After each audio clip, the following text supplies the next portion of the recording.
बहुत समय पहले की बात है। एक गांव में एक अनाथ आश्रम था जहां कुछ बच्चे रहते थे।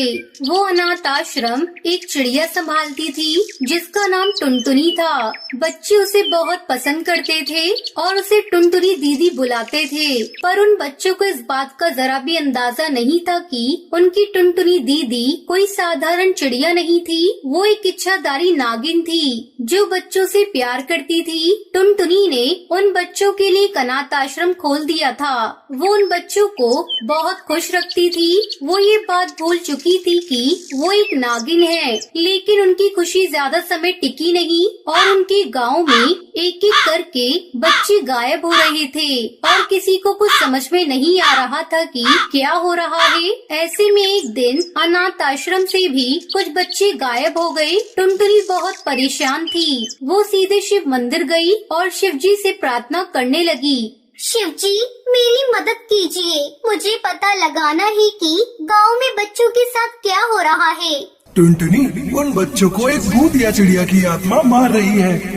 क्या आप ये क्या कह रहे हैं? ये कैसे हो सकता है? हाँ, वो एक भूत या चिड़िया की आत्मा है जिसने मुझसे तपस्या करके शक्तिशाली बनने का वरदान हासिल किया था। वो फलों में छुपकर बच्चों पर आक्रमण करके उन्हें अपना भोजन बना रही है। उसने मुझसे ये वरदान भी मांगा था कि कोई भी पक्षी या इंसान उसे नहीं मार सकता। इस कारण मैं उसे अब तक नहीं मार पाया, लेकिन तुम उसे मार सकती हो। तुम न पक्षी हो न ही इंसान, तुम एक नागिन हो। तुम ही हो जो उस भूत या चिड़िया की आत्मा को खत्म कर सकती हो। क्या? पर मैं ये कैसे करूँगी? इस काम में मैं तुम्हारी मदद करूंगा। तुम बस चिड़िया का रूप लेकर पहाड़ के पास वाले आम के पेड़ के पास जाओ। वक्त आने पर मैं वहाँ आ जाऊंगा। फिर टुनटुनी चिड़िया उस आम के पेड़ के पास पहुंची। तभी एक आम नीचे गिर गया। उसने वो आम उठाया। उस आम पर एक चिड़िया थी। धीरे धीरे वो बड़ी होने लगी और देखते ही देखते वो एक बड़ी भूतिया चिड़िया की आत्मा में बदल गई। वो नीले रंग की थी। टुनटुनी उसे देखकर हैरान हो गई। ए चिड़िया, अब तो मुझसे नहीं बचने वाली। मैं तुझे मार कर खा जाऊंगी।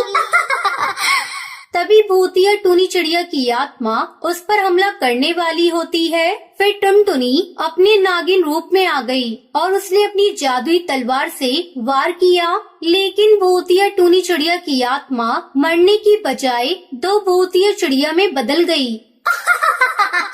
तू मुझे नहीं मार पाएगी चिड़िया नागिन। ये क्या हो रहा है? ये तो बढ़ते ही जा रही है। मैं इन सबको कैसे खत्म करूंगी? हे भोलेनाथ, अब आप ही मेरी मदद कीजिए। तभी एक तोता वहाँ आता है। ये तोता तो इसी तरफ आ रहा है। ये भूतिया चिड़िया की आत्मा से मार देगी। रुक जाओ, आगे मत आओ। क्या हुआ टुनटुनी? तुमने ही तो मुझे मदद के लिए बुलाया था। टुनटुनी तोते की आवाज सुनकर चौंक गई। वो किसी और की नहीं बल्कि शिवजी की आवाज थी। भूत या चिड़िया की आत्मा ने अगर मेरा असली रूप देख लिया तो वो गायब हो जाएगी और तुम उसे नहीं मार पाओगी। इसलिए मैं अपना रूप बदल कर आया हूँ। मैं उसे नहीं मार पा रही। देखिए, कितने सारी भूतिया चिड़िया की आत्मा हो गई है। मैं क्या करूँ? मुझे इस भूत या चिड़िया की आत्मा के पेट के अंदर जाना होगा। मैं उसे नहीं मार सकता, पर कमजोर कर सकता हूँ जिससे तुम उसे मार पाओगी। तभी भूतिया टूनी चिड़िया की आत्मा ने शिवजी बने तोते को निगल लिया। जब वो भूतिया टूनी चिड़िया की आत्मा के पेट के अंदर पहुँचे तो सारे बच्चे उस पेट के अंदर थे।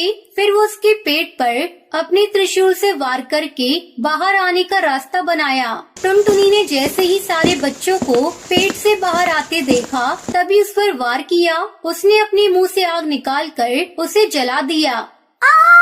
जल रहा है, कोई मुझे बचाओ। माफ कर दो, आगे से मैं कभी ऐसा नहीं करूँगी। ये कहकर वो जलकर राख हो गई। आपका बहुत बहुत धन्यवाद शिव जी।